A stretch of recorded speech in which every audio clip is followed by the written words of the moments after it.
Atmospheric pressure. So last time we looked at pressure in gases. We first looked at Archimedes' principle, and we also talked about pressure in gases. So we saw the relationship between density and pressure, and we said that if the density increases, the pressure will also increase when it comes to gases. And we explained that if we have a certain container, we increase the gas molecules in that container.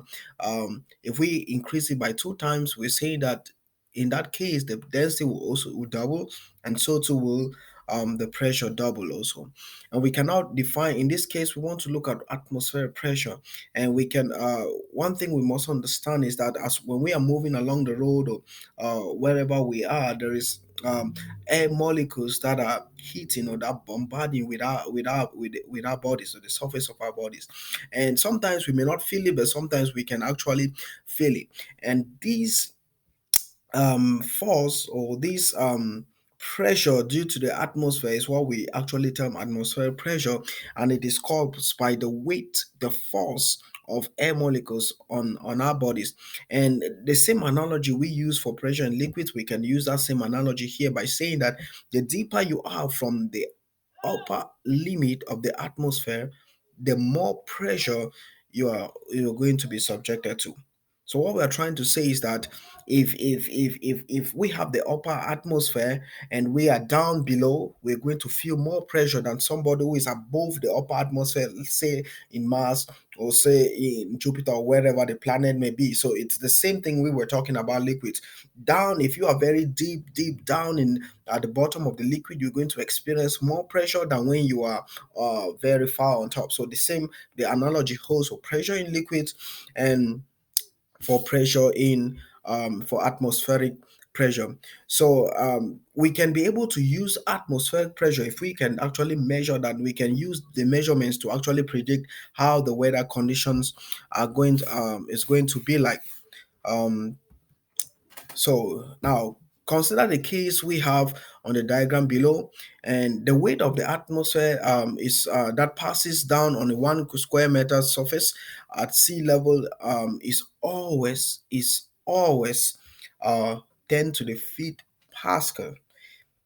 That's because the surface area, the force that is exerted at that point at the sea level is actually 100,000 newtons.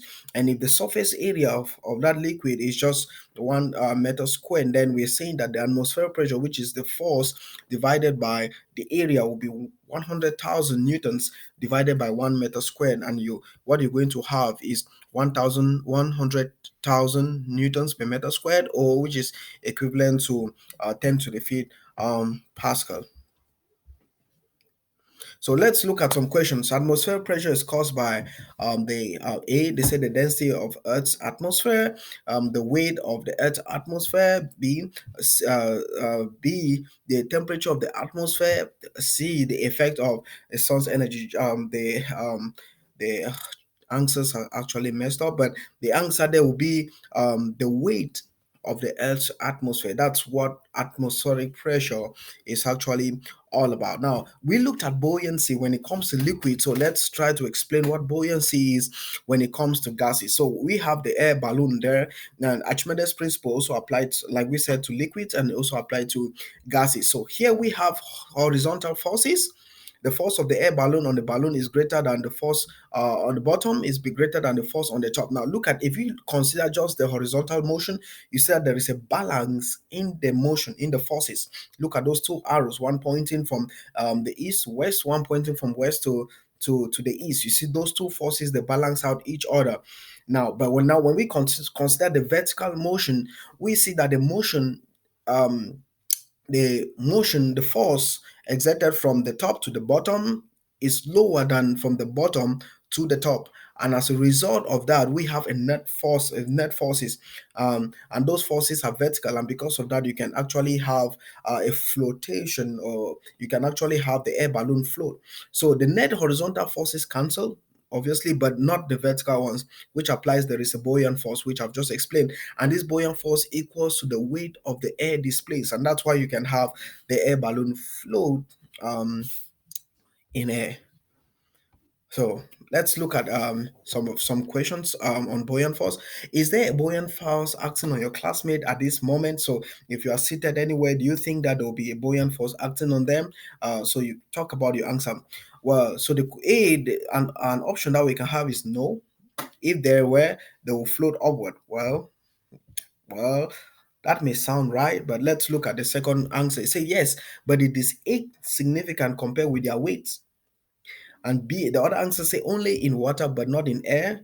So you see the option only water but not in air is wrong because we said buoyant force, we can have buoyant force in liquid and we can as well have them in gases. So that's wrong. What about the first answer? I said no, if they were, they will float.